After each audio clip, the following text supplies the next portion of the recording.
गई बहुत ही अहम मुद्दे हम हमने रखे हुए हैं और उस पर हेलो हेलो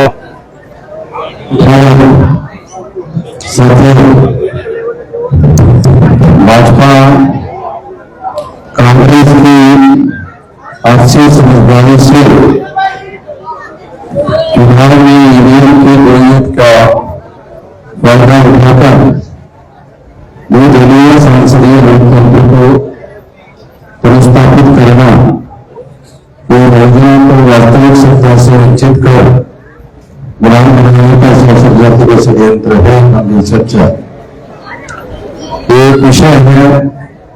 दूसरा है यूपीएससी परीक्षा में जातिवाद और तेजस्वी युवाओं को सरकारी विभागों में महत्वपूर्ण पदों से वंचित रखने का एक षड्यंत्र है गठबंधन। तीसरा है क्या राष्ट्रव्यापी जन आंदोलन को गतिमान करने के लिए बहुजन समाज के सभी 14 सामाजिक समूहों को बूथ स्तरीय संगठनात्मक नेटवर्क बनाना आवश्यक है। गंभीर चर्चा। चौथा है संगठन के उद्देश्य एवं विचारधारा से 100% सहमत होकर कार्य करना ही कार्यकर्ताओं का सर्वोत्तम गुण है। साथियों, आज हमारे देश में हम लोगों की बहुत सारी समस्याएं हैं। ये समस्याएं पहले तो हम लोग इस सिद्धांत का प्रचार करते थे कि ब्राह्मणवाद हमारी सभी समस्याओं का मूल कारण है। ये विषय भी हम लोगों ने अधिवेशनों में सारे देश भर में लगाया हुआ है, मगर अभी मैं ऐसा मानकर चलता हूं कि अभी ब्राह्मणवाद दूसरे नंबर का विषय हो गया है। हमारी समस्याओं के मूल कारण का अभी हमारी मूल समस्या ईवीएम मशीन है। ईवीएम मशीन क्यों है? क्योंकि संविधान ने हमें बहुत सारे अधिकार दिए। उसमें एक अधिकार संविधान का एक चैप्टर है, चैप्टर नंबर 3, जिसमें फंडामेंटल राइट है। तो इस फंडामेंटल राइट में बहुत महत्वपूर्ण अधिकार है, मगर ये अधिकार भी प्रभाव शून्य बनाए जा सकते हैं यदि ईवीएम मशीन इसी तरह से चलती रही। ईवीएम मशीन हमारे एक मौलिक अधिकार को समाप्त करने का काम कर रही है। वास्तव में जो वोट का अधिकार है, ये मौलिक अधिकार है और लोकतंत्र में वोट का अधिकार ही वास्तविक लोकतंत्र का निर्माण करता है। कोई और जरिया नहीं है कि हम लोग अपनी राय चुनाव में दे सके। एकमात्र जरिया है राय देने का वोट है। वोट के आधार पर हम लोग निर्धारित कर सकते हैं कि ये हमारा कैंडिडेट है और ये हमारा कैंडिडेट नहीं है। जिसको हम रिजेक्ट करना चाहते हैं वो अधिकार वोट के अंदर शामिल है, और जिसको हम चुनना चाहते हैं वो अधिकार भी वोट के अंदर, वोट के अधिकार भी शामिल है। यदि वोट का अधिकार ईवीएम के द्वारा चोरी हो गया, जैसा कि अभी महाराष्ट्र में विधानसभा का चुनाव हुआ, और आप लोग ये देखकर हैरान हो जाओगे कि वहां जब वोट का समय समाप्त हो रहा था, उसके लास्ट आवर में यथायथ 76 लाख वोट जो है वो ईवीएम में जमा हो गए। 2-4 हजार वोट नहीं, 2-4 लाख वोट नहीं, बल्कि कि 76 लाख वोट ईवीएम में जमा हो गए और वोट समाप्ति का समय समाप्त होने के दौरान हुआ। तो ये बहुत हैरान करने वाली बात है। और ये मामला अभी समाप्त नहीं हुआ, ये मामला बहुत ज्यादा पॉलिटिकल कंट्रोवर्सी का निर्माण कर रहा है, क्योंकि कांग्रेस को और कांग्रेस गठबंधन को वहां बहुमत मिलने वाला था, तो वो बहुमत जो है वो उन्होंने खत्म कर दिया। ईवीएम की वजह से ऐसा हुआ। तो ईवीएम से लोकतंत्र खतरे में आ गया है। वास्तव में लोगों के पास किसकी सरकार होनी चाहिए, ये लोगों के पास अधिकार है। इसका नाम ही लोकतंत्र इसलिए पड़ा क्योंकि लोग कौन सी सरकार आनी है या कौन सी सरकार नहीं आनी है ये निर्धारित करने का काम करते हैं, इसीलिए इसका नाम लोकतंत्र पड़ा। ये ऐसा तंत्र जो लोगों के द्वारा चुना जाता है। मगर अब ईवीएम की वजह से क्या हुआ कि ये जो मौलिक सिद्धांत है लोकतंत्र का, उसको ईवीएम के द्वारा साइड पास करके ईवीएम को सामने लाया है। ईवीएम की वजह से सबसे ज्यादा इंपॉर्टेंट बात क्या है, बैलेट पेपर समाप्त हो गया, इलेक्ट्रॉनिक वोट सामने आ गया।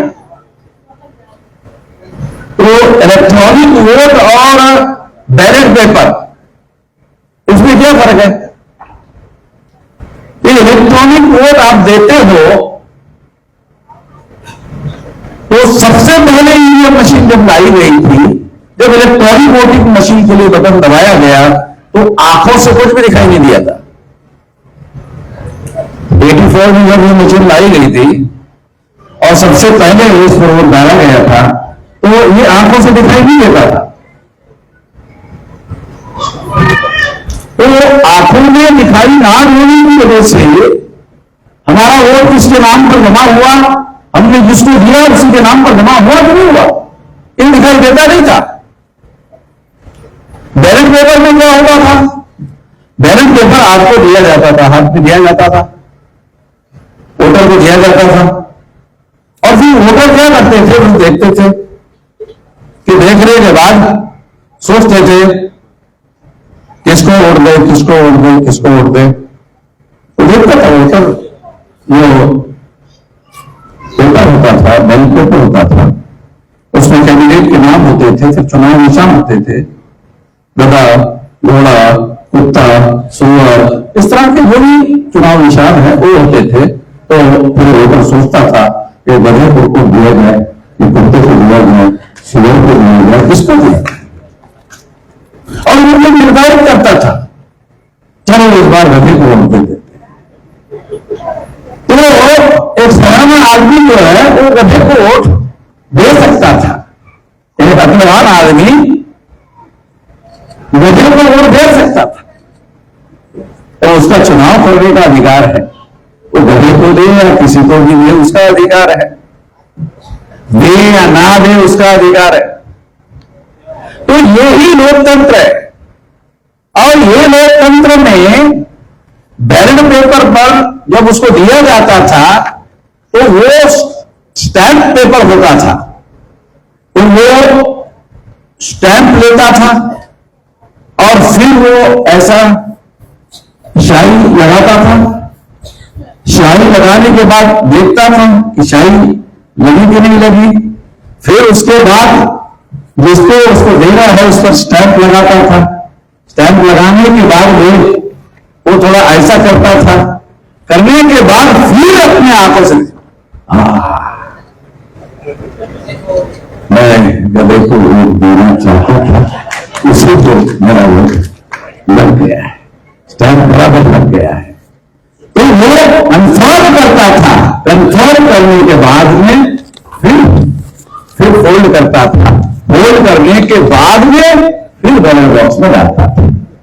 और बैलेट बॉक्स में डालने के बाद कभी कभी यह अटक जाता था, तो वो ऐसा करके उसको डाल देता था और उसके बाद उसको कहा मेरा वोट पक्का हो गया है, चला गया है, मैंने जिसको वोट दिया है उसी के नाम पर जमा हो गया। वो किसी को अच्छा लगता है, किसी को अच्छा नहीं लगता वो कैंडिडेट, मगर ये चॉइस करना ये मतदाता का अधिकार है, यही लोकतंत्र है। ईवीएम मशीन से क्या हुआ है? ईवीएम मशीन से आदमी बटन दबाता है तो सबसे पहले 84 में वो आंखों से दिखाई नहीं देता था, बाद में आंखों से दिखाई देने लगा, देने के बाद में जो बटन दबाया तो आंखों से दिखाई दिया, देने के बाद में मशीन में जमा होता था। तो दिखाई देना, बटन दबाया, दिखाई देना और ईवीएम मशीन में जमा होना, ये दो अलग अलग बातें हैं। टेक्नोलॉजी एक अलग अलग है, दिखाई देने की टेक्नोलॉजी अलग है और ईवीएम मशीन में इलेक्ट्रॉनिक वोट जमा होना ये दूसरी बात है। और जो मशीन वो उसमें जमा आपने कर दिया, बाद में जमा कर दिया तो वो दिखाई नहीं देता, वो जमा होता है, ऐड होता है, वो ईवीएम मशीन के अंदर चला गया, वो वहां जमा हुआ कि नहीं वो किसी को दिखाई नहीं देता।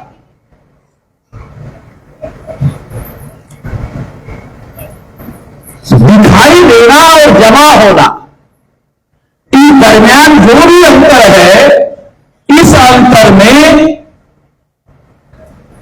वोट को गायब किया जा सकता है, वोट को किसी और के नाम पर जमा किया जा सकता है।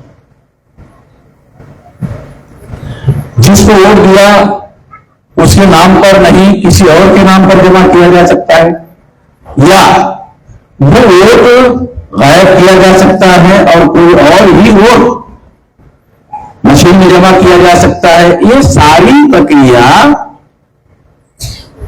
इलेक्ट्रॉनिक है और ये सारी प्रक्रिया इलेक्ट्रॉनिक होने की वजह से ये किसी भी वोटर को आंखों से दिखाई नहीं देती।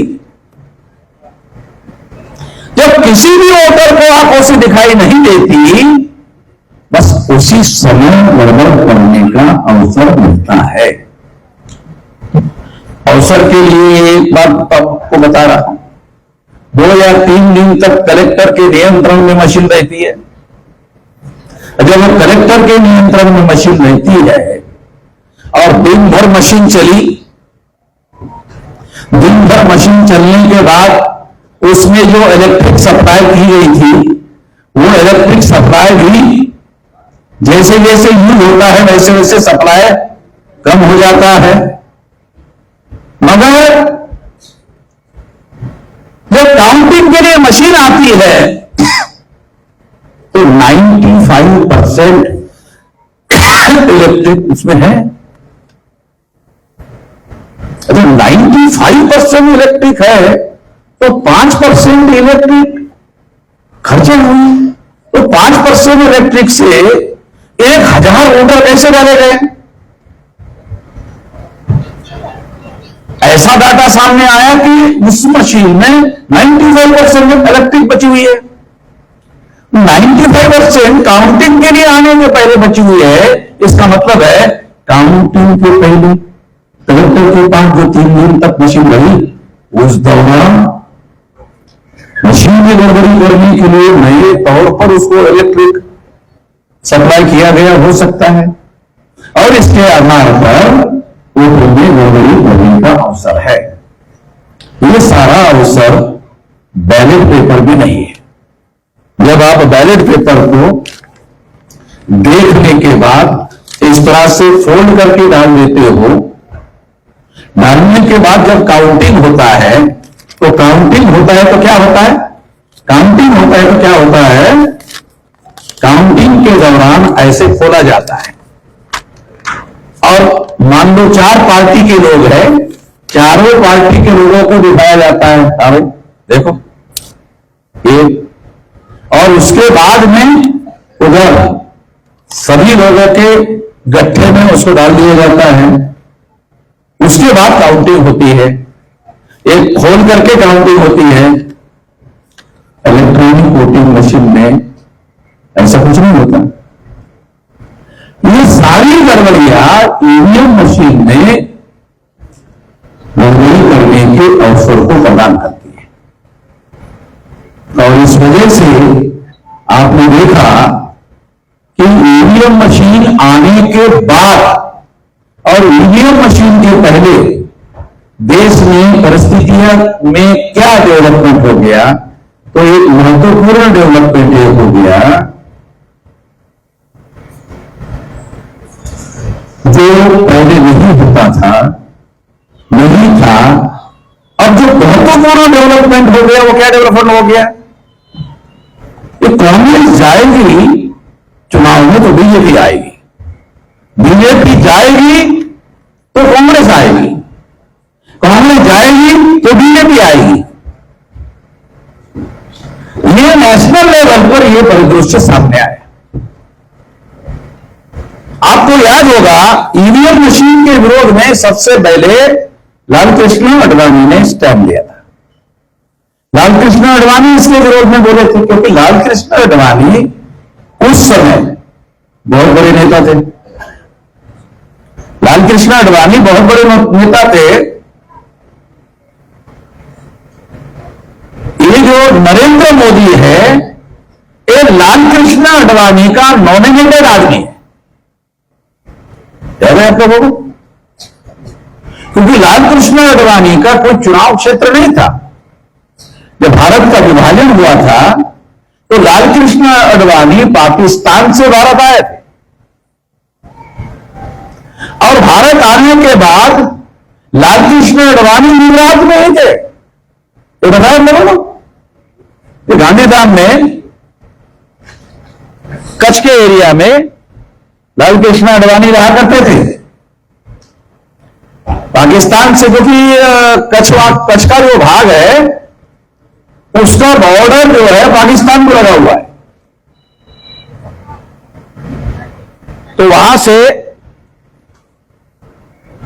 लालकृष्ण आडवाणी पाकिस्तान से भारत में आए थे।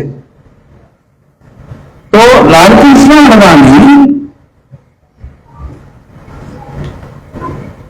ये वो नेता थे जिन्होंने अटल बिहारी वाजपेयी को प्रधानमंत्री बनने का अवसर दिया। जबकि वो पार्टी के प्रेसिडेंट थे, पार्टी के प्रेसिडेंट होने की हैसियत से उसके नेतृत्व में बीजेपी को पूर्ण बहुमत मिला। क्या आप लोगों को पता है? आडवाणी के नेतृत्व में बीजेपी को सबसे पहले बहुमत मिला। तो आडवाणी प्रधानमंत्री बनने के कैंडिडेट थे, उन्होंने खुद प्रधानमंत्री बनने के बजाय अटल बिहारी वाजपेयी को 99 में प्रधानमंत्री बनाए। और उसके बाद भी 2004 में कांग्रेस ने चुनाव जीता, फिर 2009 में कांग्रेस ने चुनाव जीता, फिर 2014 में बीजेपी आई, 2019 में फिर बीजेपी आई। एक प्रकार से 10 साल कांग्रेस ने तो 10 साल बीजेपी ने। इस तरह का अंडरस्टैंडिंग इन लोगों ने बनाया। ईवीएम के बारे में लालकृष्ण आडवाणी ने विरोध जताया था, वो सारा रिकॉर्ड में अवेलेबल है। आज आपको पता है लालकृष्ण आडवाणी कहां है? जिन्होंने अटल बिहारी वाजपेयी को प्रधानमंत्री बनाया, जिन्होंने गुजरात का मुख्यमंत्री नरेंद्र मोदी को बनाया, पता है आप लोगों को? आडवाणी ने नरेंद्र मोदी को प्रधानमंत्री बनाया, मुख्यमंत्री बनाया। और आरएसएस ने प्लान बनाकर नरेंद्र मोदी को पिकअप किया और लालकृष्ण आडवाणी का पता साफ किया और नरेंद्र मोदी को प्रधानमंत्री बनने के लिए अटल बिहारी वाजपेयी को कई बार अवसर दिया पार्टी ने, एक से कई बार अवसर दिया। आडवाणी को केवल एक बार अवसर दिया, उसके नेतृत्व में चुनाव लड़ा गया, और जब लड़ा गया तो उसके बाद वो चुनाव जब हार गए तो उसके बाद फिर उसको अवसर नहीं दिया गया। तो इस तरह से लालकृष्ण आडवाणी को आउट किया गया और नरेंद्र मोदी को सामने लाया गया। साथियों, नरेंद्र मोदी को 2014 में सामने लाया गया, और आपको याद होगा कि हम लोगों ने ओबीसी का जो जातीय आधारित गिनती का जो मुद्दा है, राजस्थान के अधिवेशन में, तो जयपुर में हमारा राष्ट्रीय अधिवेशन हुआ था, उस अधिवेशन में हम लोगों ने ये मुद्दा चर्चा के लिए रखा, ओबीसी की जातीय आधारित गिनती का, और उसके बाद हम लोगों ने ओबीसी का मुद्दा राष्ट्रीय आंदोलन का बहुत बड़ा मुद्दा बनाया। जब ओबीसी का मुद्दा हमने राष्ट्रीय स्तर पर बड़ा मुद्दा बनाया तो आरएसएस भाजपा को ऐसा लगा कि ये आंदोलन अगर लगातार चलता रहा तो ओबीसी जो है वंचित की तरफ, भारत मुक्ति मोर्चा की तरफ, इसकी तरफ शिफ्ट होता जाएगा, इसको काउंटर करना होगा। काउंटर करने की जो स्ट्रेटेजी बनाई गई, उस स्ट्रेटेजी में लालकृष्ण आडवाणी बहुत बड़े नेता होने के बावजूद भी, सिंधी होने की वजह से वो उस स्ट्रेटेजी में फिट नहीं बैठते थे। लालकृष्ण आडवाणी सिंधी होने की वजह से वो फिट नहीं बैठते थे। हमें काउंटर करने के लिए आरएसएस को, क्योंकि हमने ओबीसी का मुद्दा नेशनल एजेंडे पर लाया, तो इसलिए हमें काउंटर करने के लिए आरएसएस भाजपा ने एक ओबीसी के आदमी को राष्ट्रीय राजनीति में बुलाया। ये जो बैकग्राउंड है, क्योंकि आप लोगों के सामने ये घटित हुआ है, तो ये उदाहरण के तौर पर मैं आपको बता रहा हूं। इसको काउंटर करने के लिए, हमें काउंटर करने के लिए नरेंद्र मोदी को सामने लाया गया। ये आरएसएस की स्ट्रेटेजी का हिस्सा था। तो आरएसएस ने नरेंद्र मोदी को अपने स्ट्रेटेजी के तहत लाया था, ओबीसी की गिनती करने के लिए नहीं लाया था।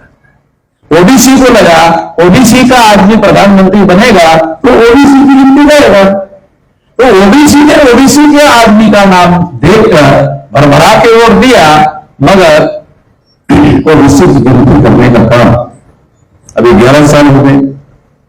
14 के बाद 19, 19 के बाद 25, तो इस तरह से अभी 11वां साल चल रहा है, तीसरी टर्म आ गई है, और उन्होंने ऐसी कोई गिनती करने का, खासतौर पर ओबीसी की गिनती करने का काम नहीं किया। ये हमारे सामने दिखाई दे रहा है। तो इसलिए आप अंदाजा लगा सकते हैं कि किस तरीके से हम लोग अपने संगठन शक्ति के बल पर इस मुद्दे को राष्ट्रीय मुद्दे में कन्वर्ट करने में कामयाब हुए। उसको काउंटर करने के लिए ईवीएम मशीन को और लालकृष्ण आडवाणी को प्लान बनाकर मैदान में लाया गया। आडवाणी और ईवीएम मशीन, इस तरह से इसको काउंटर करने के लिए लाया गया। तो ईवीएम मशीन का उपयोग किया जा रहा है, बड़े पैमाने पर उपयोग किया जा रहा है। जैसे मैंने उदाहरण आपको दिया कि महाराष्ट्र के विधानसभा के चुनाव में ऐसा हुआ। कुछ लोगों ने, मैंने जब कुछ लोगों को बात किया तो कुछ लोगों ने मुझे कहा कि ऐसा था, तो फिर तीसरे चुनाव में 272 सीटें बीजेपी को मिलना चाहिए था, सिंपल मेजोरिटी। 240 सीटें उनको मिली, यानी उनको बहुमत नहीं मिला। 240 सीटें मिली क्योंकि बार बार इस तरह से अगर मान लो ऐसा करते हैं तो एक खबरदारी लेना पड़ता है कि अगर लोगों को डाउट कंफर्म हो गया तो बहुत ज्यादा बवाल खड़ा हो सकता है। इसलिए 240 की व्यवस्था की गई, और 240 के बाद कहां से हम लोगों को भरपाई होगी, 32 सीटें चाहिए। तो नीतीश कुमार को लाया गया, नायडू को लाया गया, और उसके समर्थन से एक बहुमत पूरा किया गया और तीसरी बार सरकार बनाई गई। खेल चल रहा है, प्लान बना के चल रहा है, योजना बना के चल रहा है। नायडू भी ईवीएम के बारे में बोला करते थे, बंद हो गया। बहुत सारे लोग बोला करते थे, बंद हो गया। तो ईवीएम मशीन के बारे में 10 साल का फायदा कांग्रेस ने उठाया, 10 साल का फायदा बीजेपी ने उठाया। दोनों लोग ईवीएम के बारे में म्यूचुअल अंडरस्टैंडिंग, आपसी समझदारी से काम ले रहे। राहुल गांधी ईवीएम का मशीन का मुद्दा बीच बीच में उठाते रहते हैं। वो किस तरह से उठाते रहते हैं? जब आदमी खाना खाने के लिए बैठता है तो थोड़ी साइड में चटनी रखता है मुंह को लगाने के लिए। तो ऐसा राहुल गांधी बीच बीच में, यानी वो मेन खाना नहीं है, चटनी जो है थोड़ा मुंह को टेस्ट आए इसके लिए चटनी को मुंह को लगाता है राहुल गांधी, और ईवीएम मशीन को बीच बीच में उठाते रहता है। मगर कांग्रेस बहुत बड़ा संगठन है तो उन्होंने इसके लिए आंदोलन चलाया, ऐसा कोई उदाहरण सामने नहीं है। ये आंदोलन नहीं करना, ये इस बात का सबूत है कि वो इस लेवल तक ईवीएम मशीन का विरोध नहीं करना चाहते जिस लेवल पर विरोध करने से ईवीएम मशीन चली जाएगी। बयान देते, राहुल गांधी कभी कभी बयान देते। आंदोलन करना और बयान देना दो बहुत अलग अलग बात है। बयान देना एक छोटी बात है और इसके लिए राष्ट्रीय स्तर पर एक्शन करना बहुत बड़ी बात है। तो इसलिए इस बात को हम लोगों को समझना होगा कि कांग्रेस के लोग ईवीएम के मुद्दे पर बहुत स्लो है और बहुत सॉफ्ट है।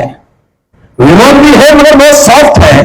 ये म्यूचुअल अंडरस्टैंडिंग का मामला है, आपसी समझदारी का मामला है, और इसका बेनिफिट क्यों है? क्योंकि इसका बेनिफिट बीजेपी को भी हुआ है और कांग्रेस को भी हुआ है, दोनों को इसका हुआ है।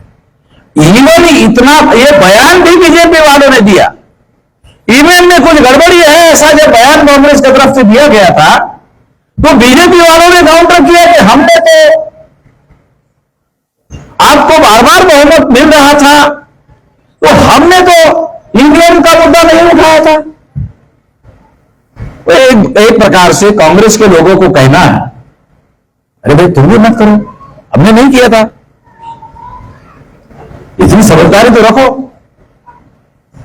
नहीं अगर रखते हैं तो फिर समाज में उठाव हो रहा है, दूसरी ताकतें खड़ी हो रही है।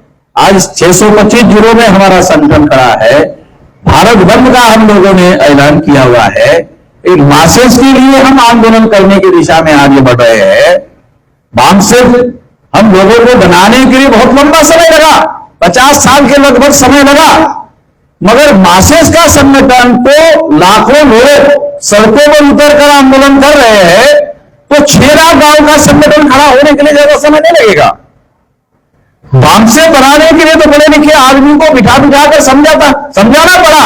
मासेस का तो आंदोलन करेंगे, एक साथ लाखों लोग जुड़ेंगे और लाखों लोग और कई लाखों लोगों को जोड़ते जाएंगे और 6 लाख गांव का आंदोलन खड़ा हो सकता है। तो हमने 2030 तक 6 लाख गांव का आंदोलन खड़ा करने की योजना पर काम शुरू कर दिया है। टाइम बाउंड प्रोग्राम है, मासेस को बनाने के लिए बहुत लंबा समय लगा। 2030 तक 6 लाख गांव का संगठन खड़ा हो, इस पर हम लोग काम कर रहे हैं। 6 लाख गांव का संगठन खड़ा करने के लिए ये इससे भी बड़ा संगठन खड़ा करने की योजना है और इसके लिए हम लोग बूथ लेवल का संगठन खड़ा करने के लिए जब चुनाव आयोग चुनाव करवाता है देश में तो 15 लाख बूथ बनाता है। एक बूथ पर 1000 वोटर होते हैं और 6 बजे तक का समय होता है। तो उस तरह से वोट डालने का टाइम के हिसाब से समय निर्धारित किया हुआ है। तो ये 1000 वोट डालने के लिए देश भर के सारे लोगों को वोट डालने के लिए समय मिले, इसके लिए ये योजना बनाई गई। इसके लिए 15 लाख बूथ बनाए गए। हम लोग भी 15 लाख बूथ का संगठन बनाना चाहते हैं। कैसे बनेगा? आपको अपने अपने इलाके में जो डिस्ट्रिक्ट के लेवल पर अगर आप काम करते हो तो डिस्ट्रिक्ट के नीचे तहसील है।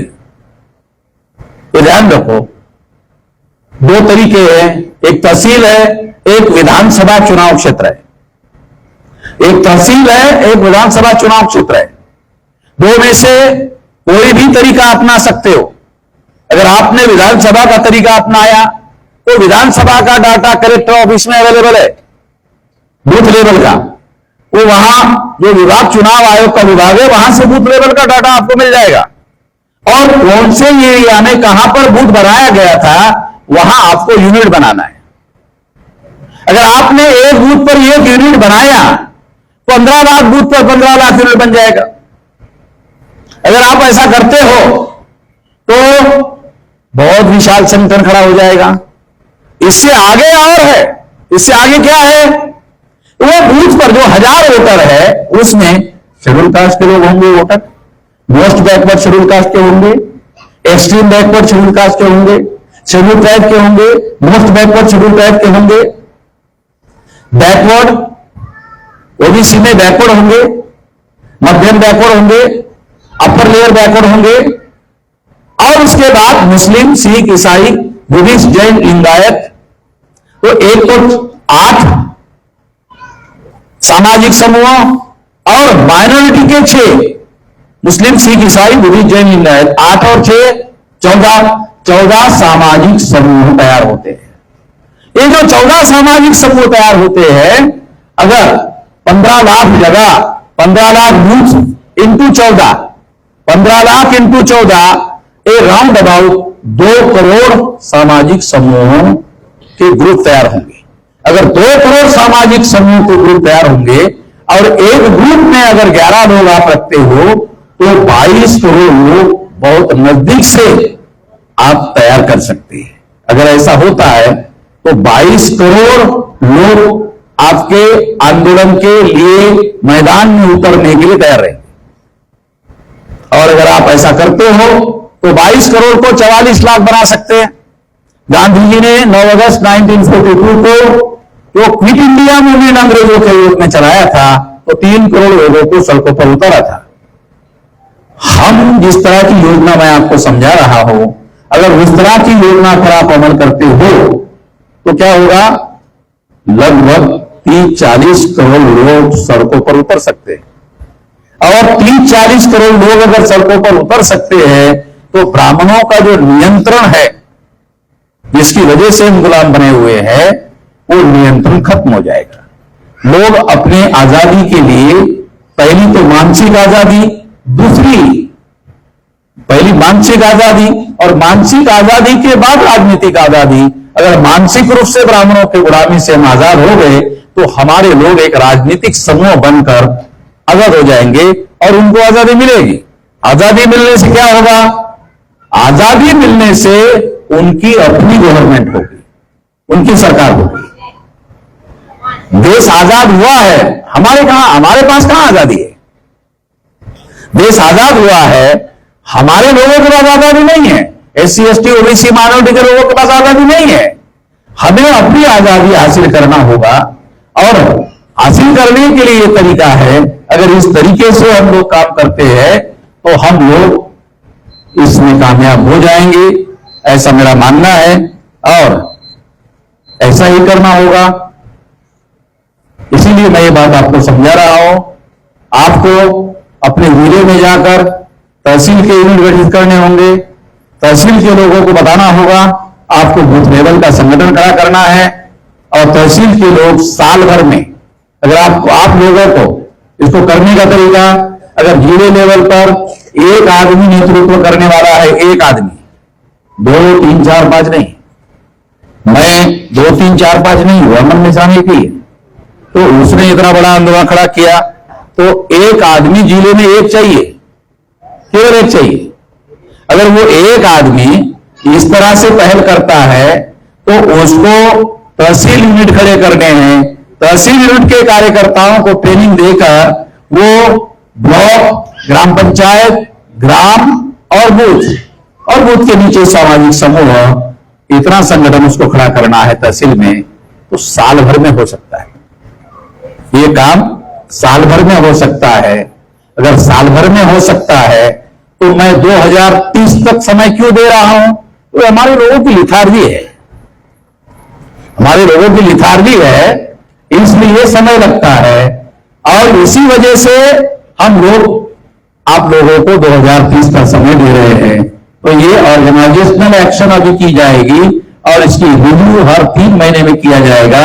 स्थानिक लेवल पर, जिले लेवल पर वीकली रिव्यू करना होगा। कितने बूथ तैयार किए, एक हफ्ते, साल में 52 हफ्ते होते हैं।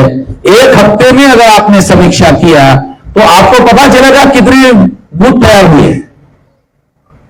तो 52 बार आप लोग, क्योंकि आपको जिले के बाहर नहीं जाना, जिले में ही बैठना है हफ्ते में, और हफ्ते का कार्य नीति बनाना है और कार्यक्रम बनाना है, और गांव में और शहर में और हर जगह हमारे जो कार्यकर्ता रहेंगे उनको बूथ का तैयार करना है, डाटा बूथ का यूनिट तैयार करना है, और बूथ का यूनिट तैयार करके उनको केवल ट्रेनिंग देना है। अगर आप ऐसा करते हो तो ये सारा का सारा एक साल में हो सकता है। मगर हमारे लोग थोड़े लेथार्जिक तरीके से चलते हैं तो 2030 तक होगा। और 2030 तक अगर ऐसे 2 करोड़ लोगों का ग्रुप तैयार होगा तो इसके द्वारा 22 करोड़ लोगों को मैदान में उतारकर 44 करोड़ लोगों को और विस्तारित आंदोलन में सहभागी करा सकते हैं। इससे हम लोग आजाद हो सकते हैं। ये प्रैक्टिकल फार्मूला आपको बता रहा हूं। आपको केवल डेली घंटा, 2 घंटा, 3 घंटा काम करना है और डेली टारगेट बनाकर काम करना है। प्रत्येक कार्यकर्ता को टारगेट बनाकर काम करना है। दूसरा, विद्यार्थी, युवा, बेरोजगार, किसान और मजदूर, तो इसकी 5 शाखाएं तैयार करो। विद्यार्थी, युवा, बेरोजगार, किसान, मजदूर, एक 5 शाखा तैयार करो। और 5 शाखा के जो कार्यकर्ता रहेंगे, विद्यार्थी, युवा, बेरोजगार, किसान, मजदूर, अगर आप तैयार करते हो तो इन लोगों के द्वारा आपको बूथ तैयार करना है और आसान हो जाएगा। तो ये काम करना है, ये काम आप करोगे, इसकी समीक्षा भी होगी। तो समीक्षा में पता चलेगा कौन कर रहा है, कोई नहीं कर रहा है। तो करने से ये परिवर्तन होगा, करने से हमको सफलता मिलेगी। 2030 तक हम देश को आजाद करने के लायक हो जाएंगे। हम आज लायक नहीं है, मगर 2030 तक हम लोग भारत को ब्राह्मणों के गुलामी से आजाद करने लायक हो जाएंगे। ऐसा मेरा यकीन है, विश्वास है। ऐसा करना होगा। ऐसा करने के लिए आप साथ सहयोग करोगे, इस आशा और विश्वास के साथ आपने मेरी बात ध्यान से सुनी, इसके लिए आभार, धन्यवाद।